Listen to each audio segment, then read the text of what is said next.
জনগণের সম্পদ জনগণের কাজে ব্যবহার করা হবে। বড়পুকুরিয়ায় বিদ্যুৎ, জ্বালানি ও খনিজ সম্পদ মন্ত্রী ইকবাল হাসান মাহমুদ। আসসালামু আলাইকুম। এমকে টেলিভিশনের পক্ষ থেকে আপনাদের আন্তরিক শুভেচ্ছা জানাচ্ছি আমি ইফতেখার। শুরুতেই শুনলেন সংবাদ শিরোনাম, এখন বিস্তারিত।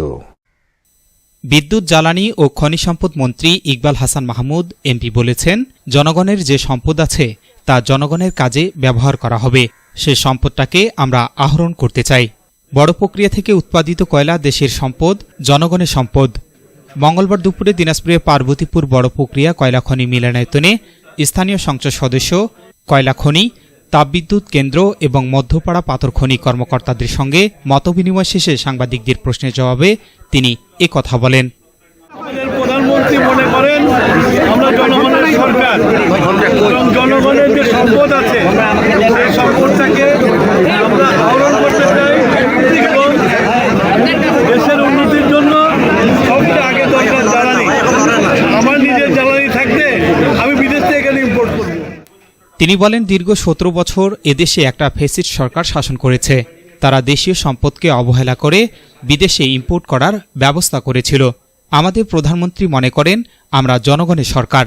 জনগণের যে সম্পদ আছে সে সম্পদটাকে আমরা জনগণের উন্নয়নে ব্যবহার করতে চাই।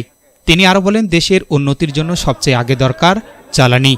আমাদের নিজেদের জ্বালানি থাকতে আমরা বিদেশ থেকে কেন ইনপুট করব? প্রশ্ন ছুড়ে তিনি বলেন, নিজেদের দেশের জ্বালানি নিজেরাই যেন আহরণ করতে পারি এবং দেশের উন্নয়নের জন্য ব্যবহার করতে পারি, এ বিষয়ে আমাদের আলোচনা হয়েছে। দীর্ঘ 17 বছর এই দেশে একটা ফ্যাসিস্ট সরকার শাসন করছে। তারা দেশীয় সম্পদকে অবহেলা করে বিদেশি ইম্পোর্ট করার ব্যবস্থা করেছিল।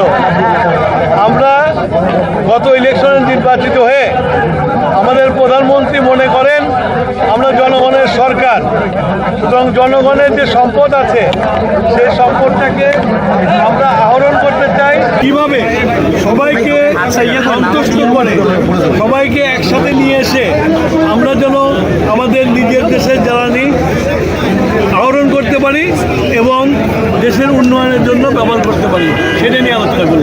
এখন যাচ্ছি সেখানে যে দেখবো সেটাও যেন ব্যবহার নিশ্চিত হয়, সেটা বিদ্যুৎ কেন্দ্রে আমাদের 3টি ইউনিট রয়েছে, কিন্তু কখনোই 3টি ইউনিট একবারে উৎপাদনে যাতে যেতে পারে না।